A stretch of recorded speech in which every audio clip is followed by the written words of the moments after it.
Wendel, l'une des toutes premières sociétés d'investissement cotées en Europe, publie ses résultats pour l'exercice 2015. Frédéric Lemoine, bonjour. Bonjour. Vous êtes le président du directoire de Wendel. Pour débuter, quels sont vos commentaires sur les résultats de l'année 2015 ? 2015 a été une très bonne année pour Wendel, une année où nous avons remodelé notre portefeuille d'activités avec 3 nouvelles acquisitions très variées dans des secteurs en forte croissance et puis un peu moins de titres cotés avec la cession d'1 milliard de titres Bureau Veritas que nous avions fait en mars 2015. Donc il y a un rééquilibrage vers le secteur non coté tout en gardant le contrôle de Bureau Veritas naturellement pour le très long terme. Donc c'est déjà un très bon élément qui nous a permis d'atteindre nos objectifs 2013-2017 en termes de nouveaux investissements. Et puis pour le Wendel dans son ensemble, nous avons pu accroître la contribution de nos sociétés aux résultats de Wendel de 24% et également avoir un chiffre d'affaires consolidé qui, pour la première fois, frôle les 8 milliards d'euros pour les sociétés donc, que nous consolidons. Ça montre l'influence que nous avons dans des sociétés détenues majoritairement et consolidées dans le groupe. Si on regarde l'ensemble des résultats financiers de Wendel, nous avons un élément très important, c'est la plus-value réalisée sur les titres Bureau Veritas que nous avons cédés pour 727 millions d'euros. Il faut dire que ces titres, nous les avions depuis longtemps et que sur 20 ans, nous avons réalisé 23% de taux de retour annuel sur ces titres Bureau Veritas. On comprend qu'on ait eu envie de matérialiser cette plus-value. Alors, elle n'entre pas dans notre compte de résultats, c'est une particularité des règles comptables, ce qui fait qu'en termes de résultats nets, nous n'avons que 25 millions de résultats nets, et d'ailleurs même un résultat net part du groupe négatif à moins 146 millions, mais il y a à côté cette grosse plus-value de 727 millions. Donc oui, ça a été une bonne année. Une année avec des turbulences économiques d'ailleurs, mais une année que nous avons franchie avec de bons résultats. Alors justement, dans une année de turbulence économique, est-ce que vous êtes satisfait du niveau de performance opérationnelle de vos participations ? Oui, elles sont presque toutes en croissance significative, en hypercroissance même pour IHS. Donc je pense que les résultats ont été de très bonne facture. Je voudrais notamment souligner la croissance des nouvelles sociétés qui ont rejoint notre portefeuille en 2015. Si vous additionnez en quelque sorte les activités de Constantia Flexibles dans le packaging flexible, groupe basé en Autriche mais à présence mondiale, ceux de CSP Technologies dans un secteur particulier du packaging pour l'industrie pharmaceutique aux États-Unis, et ceux de Light Barton dans la sécurité et les services de sécurité aux États-Unis. Voilà les 3 grandes nouvelles activités. Nous avons 5,5% de croissance organique. Ça, c'est remarquable. Il y a eu aussi beaucoup d'acquisitions dans le groupe, des acquisitions réalisées en 2015 ou des acquisitions qui ont été intégrées en 2015. Je pense en particulier à IHS qui a poursuivi sa trajectoire météorique en intégrant opérationnellement les nouvelles tours acquises au Nigeria ou en Zambie ou au Rwanda. Et puis chez Saint-Gobain aussi, il y a eu des mouvements majeurs, en particulier la cession de Veralia dans le packaging verrier pour engager la prise de contrôle de Sika en Suisse, qui est une magnifique société qui va permettre à Saint-Gobain d'être davantage qu'avec Veralia sur des secteurs très porteurs et très exposés aux tendances des marchés émergents en particulier. Donc dans les sociétés, oui, beaucoup de très bonnes choses. Alors l'année 2015 a été riche en actualité, en mouvements, et cela s'est prolongé jusque dans les premiers mois de l'année 2016, avec notamment la vente de Parcours. Est-ce que vous pourriez nous en dire un petit peu plus ? Parcours, c'est notre société de location de véhicules de longue durée, qui est très largement française, mais qui s'est aussi développée dans les pays limitrophes, notamment en Espagne ou au Benelux. C'est une société dans laquelle nous avons pris la décision d'investir en début 2011, donc il y a relativement peu de temps. Il fait un parcours remarquable depuis.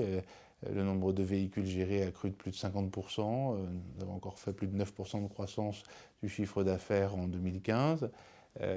Donc un acteur dans le jeu concurrentiel de petite taille, mais avec une solution très proche des clients, à forte valeur ajoutée, qui a trouvé sa place dans le marché. Lorsque nous avons acquis Parcours il y a 5 ans, les grands acteurs bancaires, qui sont traditionnellement des acteurs importants dans le leasing automobile, étaient un peu méfiants dans ce domaine-là parce qu'ils ne savaient pas encore exactement comment les autorités réglementaires allaient traiter ces activités du point de vue prudentiel qui marquait évidemment la période post-crise financière. Ces acteurs ont été rassurés depuis, se sont mis à investir beaucoup dans le secteur et plusieurs nous avaient montré leur intérêt pour une activité comme Parcours, jusqu'à la Société Générale qui, à travers sa filiale ALD, nous a fait une offre qui nous a semblé irrésistible tant du point de vue financier que du point de vue industriel pour l'avenir de Parcours. Donc ça sera 240 millions de rentrées de trésorerie pour Wendel, une plus-value de l'ordre de 130 millions, un TRI de 18% par an sur ces 5 ans. Un bon résultat, je pense un bel avenir pour Parcours et un closing attendu dans les prochaines semaines. Vous avez annoncé il y a 6 mois déjà avoir atteint vos objectifs d'investissement pour 2013-2017. Est-ce que vous avez de nouveaux objectifs d'investissement ? Non, nous gardons le même cap. 2013-2017 était l'idée de réinvestir massivement dans des sociétés non cotées. Nous l'avons fait, c'est vrai, pour plus de 2 milliards d'euros en Afrique, en Europe et en Amérique du Nord. Maintenant, nous n'avons pas annoncé de nouveaux objectifs. Nous évoquerons notre stratégie à venir en décembre 2016 à Londres, là où nous avons d'ailleurs ouvert un nouveau bureau.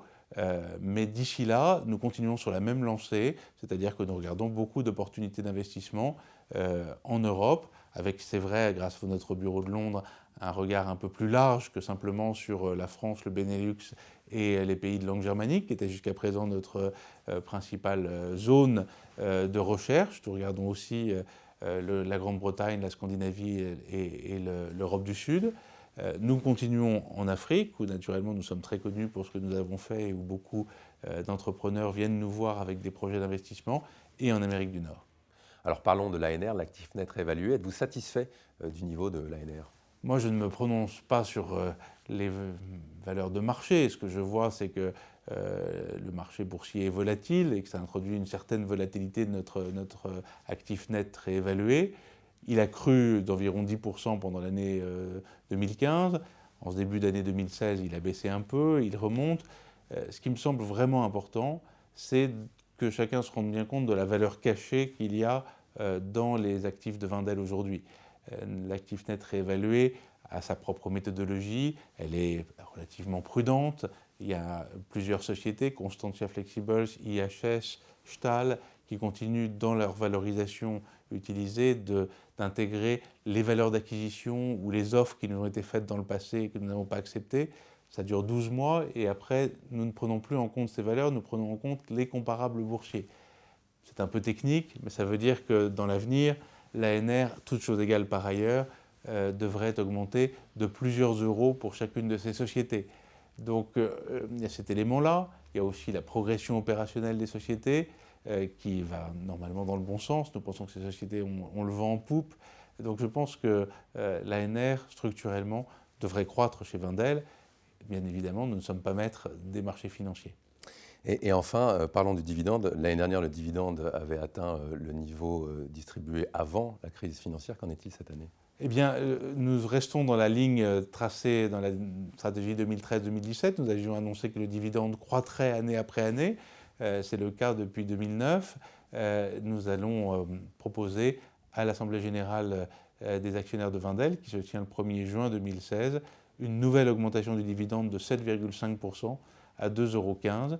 Je pense que c'est un juste retour pour les actionnaires qui nous font confiance. Frédéric Lemoine, président du directoire de Wendel, merci beaucoup.